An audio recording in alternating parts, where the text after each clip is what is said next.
출애굽기 25장 23절부터 40절에 있는 말씀으로 큐티인 제목은 보인 양식대로 할지니라입니다. 성막 건축을 명하신 하나님은 가장 먼저 지성소에 둘 정극궤를 만들고 그 위에 하나님이 우리와 만나주실 속죄소를 만들어 얹으라고 말씀하셨습니다. 정극궤 안에는 하나님의 말씀인 정극판을 넣습니다. 정극궤는 당시 흔한 조각목으로 만든 뒤에 순금으로 안팎을 쌌으며 사람의 손이 다 더럽혀지지 않도록 했습니다. 이는 조각목처럼 초라한 인간이 되셨으나 순금처럼 영화롭고 거룩한 신성을 가지신 예수님을 나타낸다고 했죠. 마찬가지로 하나님은 조각목처럼 천한 우리도 순금으로 사서 예수님의 신부가 되는 존귀하고 거룩한 자로 만들어 주셨습니다. 그러므로 속죄소이신 예수님을 통해 구원받은 우리는 성전된 우리 몸을 더럽히지 않도록 날마다 하나님을 만나고 그분의 말씀을 듣고 인도하심을 받아야 합니다. 오늘은 상과 진설병과 등잔대를 만드는 양식을 보여주십니다. 상은 조각목과 순금으로 만들어야 하고 그 위에 진설병을 두어 항상 하나님 앞에 있게 해야 합니다. 등잔대는 순금으로 쳐서 만드는데 양쪽에 3개씩 모두 6가지가 나오도록 합니다. 등잔 7을 만들어 가지 위에 두며 불집게와 불똥그릇도 순금으로 만들어야 한다고 말씀하십니다. 첫째는 상과 진설병입니다. 23절부터 30절입니다. 너는 조각목으로 상을 만들 때 길이는 2규빗, 너비는 1규빗, 높이는 1규빗 반이 되게 하고 순금으로 사고 주위에 금테를 두르고 그 주위에 손바닥 넓이만한 턱을 만들고 그 턱 주위에 금으로 테를 만들고 그것을 위하여 금고리 넷을 만들어 그 네 발 위 네 모퉁이에 달되 턱 곁에 붙이라. 이는 상을 맬 채를 꿰을 것이며 또 조각목으로 그 채를 만들고 금으로 사라. 상을 이것으로 맬 것이니라. 너는 대접과 숟가락과 병과 붓는 잔을 만들되 순금으로 만들며 상 위에 진설병을 두어 항상 내 앞에 있게 할지니라. 성막 안에서 가장 거룩한 공간인 지성소에 소장될 법궤와 속죄소 제작에 관한 지시가 끝난 다음에 지성소 다음으로 거룩한 곳인 성소에 빛이 될 도구들에 대한 청사진을 말합니다. 첫 번째는 진설병을 두는 상입니다. 이 상은 법궤처럼 조각목인 아카시아 나무로 만드는데 가로 약 90cm, 세로 약 45cm, 높이 약 68cm 크기로 깎아 만듭니다. 그리고 그 위에 순금으로 사서 완성합니다. 이 상 또한 언제든지 4다리가 있어 옮길 수 있도록 채로 꿰어둡니다. 이 상의 기능은 그 위에 진설병을 전시하죠. 그러기에 이 상은 우리말로 어전상이라고 하기도 하고 줄상으로 그리고 금결한 상이라고도 합니다. 이 상 위에는 떡과 함께 4가지 순금으로 만든 도구들이 전시되어야 합니다. 대접과 숟가락과 병과 붓는 잔입니다. 이 도구들은 봉사하는 데 쓰는 기구들과 또 제사 드리는 그릇이라고는 하지만 정확하게 이 도구들의 기능이 무엇인지 알려지지는 않습니다. 진설병은 하나님 앞에 영구적으로 전시되는 것이기 때문에 임금떡이라고도 하고 왕과 같은 귀한 사람이 먹기에 적절한 떡이라고 하는 해석도 있고 또 떡의 앞면이 잘 보여야 되기 때문에 얼굴떡이라고 하기도 합니다. 진설병을 전시하는 상과 떡은 시내산 언약을 상징하기도 합니다. 모세의 인도에 따라 시내산에 올랐을 이스라엘 장로 70명은 하나님과 언약을 맺은 후에 서로가 함께 음식을 나누어 예식을 따라 하나님 앞에서 먹고 마신 적이 있지 않습니까? 그래서 이 떡은 그 같은 사실을 두루 기념하기 위해 주신 것이라는 해석이 있습니다. 어떤 해석을 따르든 진설병이 얼마나 중요한 것이었는지는 이스라엘이 행군하는 중에도 이 떡과 함께 이동했다는 사실에서 알 수가 있습니다. 제사장은 매주 안식일마다 새로운 떡을 상 위에 두어야 합니다. 레위기 24장에 따르면 항상 상 위에는 진설병 12개를 두어 하나님 앞에 있게 해야 합니다. 각 떡은 5분의 1 에바에 가장 고운 밀가루로 빚어야 하죠. 에바의 크기는 보통 35리터인데 그러므로 12개의 떡을 만드는 데는 84리터 매우 많은 곡물가루가 사용되었습니다. 이스라엘 사람들은 광야에서 매일 각 사람당 10분의 1 에바의 만나를 먹었죠. 진설병은 누룩을 넣지 않고 만들어 12개의 떡을 두 줄로 나누어 전시합니다. 일주일에 한 번씩 안식일이면 새로 빚은 떡으로 바꾸었습니다. 오래된 떡은 제사장들이 먹었고 다윗이 노베에서 먹은 떡도 바로 이 떡입니다. 진설병을 번역하면 얼굴들의 떡이라고 말할 수 있습니다. 이것은 하나님의 얼굴 앞에서 사는 12지파를 상징하기도 합니다. 진설병은 하나님의 존전에서 사는 이스라엘 백성을 상징하는 동시에 이스라엘을 먹이는 생명의 떡 되시는 하나님의 인격적인 현존을 말합니다. 우리는 매일 음식을 먹을 때마다 하나님의 은혜를 기억해야 합니다.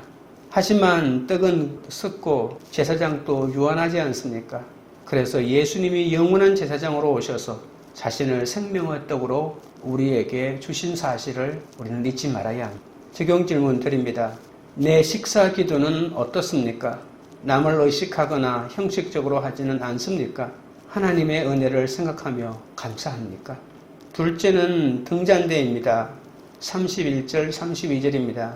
너는 순금으로 등잔대를 쳐 만들되 그 밑판과 줄기와 잔과 꽃받침과 꽃을 한 덩이로 연결하고 가지 6을 등잔대 곁에서 나오게 하되 다른 3가지는 이쪽으로 나오고 다른 3가지는 저쪽으로 나오게 하며 진설병을 올려놓는 상과 함께 성소에 두어야 할 것은 순금으로 만든 7개의 가지로 구성된 등잔대입니다. 진설병 상은 성소의 북쪽에, 그러니까 정면에서 바라보면 오른쪽에, 등잔대는 그 반대편인 남쪽인 왼쪽에 두었습니다. 등잔대를 구성하는 7줄기 가운데 끝과 주변 끝들과의 높이의 차이는 본문에서 언급하지 않습니다. 또한 등잔대의 크기도 언급하지 않죠. 훗날에 유래된 유대인들의 전승에 따르면 가운데 있는 것은 135cm에 달했다고 합니다. 등잔대를 구성하는 줄기는 올리브 가지나 아몬드 가지로 형성되고 올리브 가지의 아몬드 꽃으로 구성되었다고 알려져 있습니다. 7개의 나뭇가지 모양으로 구성된 등잔대를 만드는 데 사용된 금의 양은 확실하지 않습니다. 하나님은 여기서 나열된 모든 기구를 금 1달란트를 사용하여 만들라는 말씀만 하시죠. 1달란트가 34kg에 달했으니 엄청난 양의 금이 이 기구들을 만드는 데 사용되었습니다. 34절부터 37절입니다.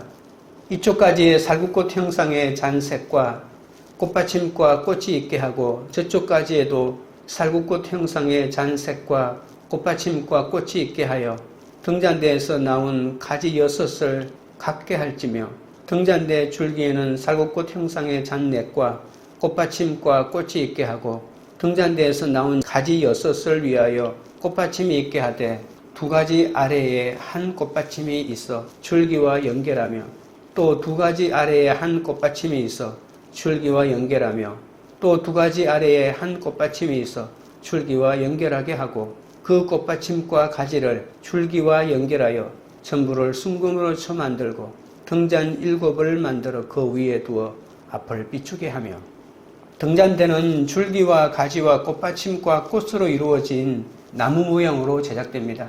등잔대가 중심 줄기에서 뻗어나오는 7가지로 구성된 것은 나무를 연상시키죠. 아마도 한때 인간이 에덴 동산에서 보았던 생명나무를 뜻하는 듯합니다. 에덴에 있던 생명나무의 기능과 이 등잔대의 기능이 비슷하기 때문이기도 하겠죠. 등잔대의 가장 기본적인 기능은 등불로 빛을 내 어둠을 밝히는 데 있습니다. 그래서 성소에서 이 등불은 항상 켜져 있어야 합니다. 7 등잔은 온 세상을 비추는 하나님의 영광을 반사해 세상을 비추어야 할 이스라엘 백성을 상징하기도 합니다. 스가랴 4장 1절 2절에 보면 내가 말하던 천사가 다시 와서 나를 깨우니 마치 자는 사람이 잠에서 깨어난 것 같더라. 그가 내게 묻되 내가 무엇을 보느냐? 내가 대답하되 내가 보니 순금 등잔대가 있는데 그 위에는 기름 그릇이 있고 또 그 기름 그릇 위에 7 등잔이 있으며 그 기름 그릇 위에 있는 등잔을 위해서 7 관이 있고 라고 했습니다. 7은 완전수이므로 7 등잔은 성막 내부는 물론 온 누리를 능히 비출 수 있는 참으로 밝은 빛을 말합니다. 하나님의 백성은 하나님의 빛을 반사하는 7 등잔과 같은 존재로 부름받았음을 잊지 말아야 합니다. 빛은 삶을 상징하고 세상의 모든 삶을 주관하시는 하나님의 능력을 상징하기도 합니다. 빛은 하나님의 창조하신 최초의 피조물 아닙니까? 등잔 때는 창조주 하나님이 항상 주의 백성을 빛으로 보살핀다는 것을 말합니다. 우리에게 영원한 빛이 되시는 주님의 임재가 바로 이 등잔대의 빛을 말하기도 하죠. 요한복음 1장 4절에 그 안에 생명이 있었으니 이 생명은 사람들의 빛이라 라고 하는 말씀처럼 우리에게 생명과 빛으로 오신 분이 바로 예수 그리스도입니다. 성도는 생명과 빛을 얻은 자녀로서 다시는 어둠의 일을 행하지 말고 말씀 앞에 자신을 쳐서 복종시켜서 하나님의 말씀 앞에 늘 순종하는 삶을 살아야 합니다. 적용 질문 드립니다. 주님이 주신 생명의 빛을 가족과 이웃에게 비추는 등잔대로 쓰고자 내가 오늘 처 복종시켜야 할 게으름이나 연약함은 무엇입니까? 셋째는 불집게와 불똥그릇입니다. 38절 39절입니다. 그 불집게와 불똥그릇도 순금으로 만들지니 등잔대와 이 모든 기구를 순금 1달란트로 만들되 성소 안 등잔대의 불을 꺼뜨리지 않고 항상 밝히고자 제사장은 등불을 항상 돌보아야 했습니다. 순결한 감람류가 마르지 않게 채워야 했고 새 심지도 계속 두어야 했고 타고 남은 심지 찌꺼기도 치워야 했습니다. 그래서 불집게와 불똥그릇이 이를 관리하는 데 필요했죠. 불집게는 심지를 자르고 정돈하는 데 사용되었습니다. 불똥그릇은 태우고 남은 불똥을 치우는 그릇이죠. 등대와 또 거기에 소용되는 모든 기구는 1달란트의 순금으로 만들어졌습니다. 등잔대에 싹이 나고 꽃이 핀 형상이 반복되고 있는 것은 살구나무 꽃이 타오르는 불을 밝히는 빛을 통하여 하나님께서 영원토록 주무시지도 않고 깨어서 함께 계신다는 사실을 보여줍니다. 이스라엘을 지키시는 자는 졸지도 아니하고 주무시지도 아니하시지 않습니까? 40절입니다. 너는 삼가 이 산에서 내게 보인 양식대로 할지니라. 하나님은 성전 기구를 만들 때 세밀하고 구체적인 양식을 보이시고 그 양식대로 성막 기구를 만들라고 하십니다. 하나님이 거하시는 성막을 만들면서도 자신이 원하는 대로 마음대로 만들면 안 되죠. 하나님이 주신 양식대로 똑같이 만들어야 합니다. 우리의 신앙생활도 마찬가지입니다. 내 마음대로 내 기분대로 하나님을 섬기고 예배한다면 어떻게 되겠습니까? 우리는 하나님이 주신 양식대로 살아야 합니다. 하나님은 천지 만물을 지으신 창조주 하나님이십니다. 우리는 그 하나님을 경외함으로 섬기고 그분의 말씀에 순종해야 합니다. 그렇지 않으면 삶 속에서 하나님을 만날 수도 없고 또 하나님의 구체적인 인도하심을 받을 수도 없을 겁니다. 늘 하나님 앞에 경외함으로 엎드리고 겸손하게 하나님의 뜻을 구하고 그 뜻에 순종해야 합니다. 우리가 하나님이 주신 양식대로 성막을 만들고 하나님 앞에 경외심을 갖고 하나님이 주신 방법대로 살아갈 때 하나님께 영광 돌리는 인생이 될 수 있습니다. 비록 등잔대처럼 주목을 받지 못하지만 등잔대 곁에서 제 역할을 해야만 등불이 꺼지지 않고 타오를 수 있습니다. 주님은 집게와 그릇도 등잔대처럼 순금으로 만들라고 하십니다. 나도 순금처럼 더 귀한 주의 말씀으로 살아났으니 사소해 보이는 역할에도 다른 사람과 비교하지 말고 그 역할에 충실하게 살아야 합니다. 적용 질문 드립니다. 내 가정을 말씀의 빛으로 비추고자 내가 집게와 그릇처럼 섬겨야 할 일은 무엇입니까? 기도드리겠습니다. 하나님 아버지, 매일 음식을 먹을 때마다 하나님의 은혜를 기억하라고 하십니다. 늘 반복되는 일상을 내가 잘나서 유지한다고 착각하며 살아갈 때가 많았사오니 용서하여 주시옵소서. 영원한 제사장으로 오셔서 자신을 생명의 떡으로 주신 그 예수님을 바라보며 살아가게 하옵소서. 성도는 생명과 빛을 얻은 자녀로서 다시는 어둠의 일을 행하지 말고 말씀 안에 자신을 치는 순종으로 빛을 비추어야 한다고 하셨습니다. 하루를 주께 바치오니 오늘 하루도 사용하여 주시옵소서. 주님이 제게 주신 생명의 빛을 비추는 그 등잔대로 설 수 있도록 도와주시옵소서. 비록 등단제처럼 주목을 받지 못하지만 등잔대 곁에서 제 역할을 해야만 등불이 꺼지지 않고 타오를 수 있다고 하셨습니다. 가정에서, 직장에서 말씀의 빛을 비추기 위해 손과 발이 가는 적용을 하는 우리들이 되도록 힘을 허락하여 주시옵소서. 집게와 그릇도 등잔대를 순금으로 만드신 것처럼 우리가 순금처럼 또 귀한 주의 말씀으로 살아났으니 사소해 보이는 역할에도 충실하게 하여 주옵소서. 주님이 보여주신 양식대로 말씀에 순종하는 삶을 살게 하여 주옵소서. 황교우리들 교회가 식사 기도 하나라도 남을 의식하거나 형식으로 하지 않고 하나님의 은혜를 생각하며 감사하게 드리는 그런 공동체가 되게 하옵소서. 주님이 주신 생명의 빛을 가족과 이웃에게 비추는 등잔대로 쓰기 위해 오늘 또 각자의 게으름과 연약함을 복종시키게 하옵소서. 우리 가정과 우리 각자가 속한 공동체를 말씀의 빛으로 비추기 위해 집게와 그릇처럼 숨기는 사명을 잘 감당하는 그런 공동체가 되도록 역사하여 주시옵소서. 예수 그리스도 이름으로 기도드리옵나이다. 아멘.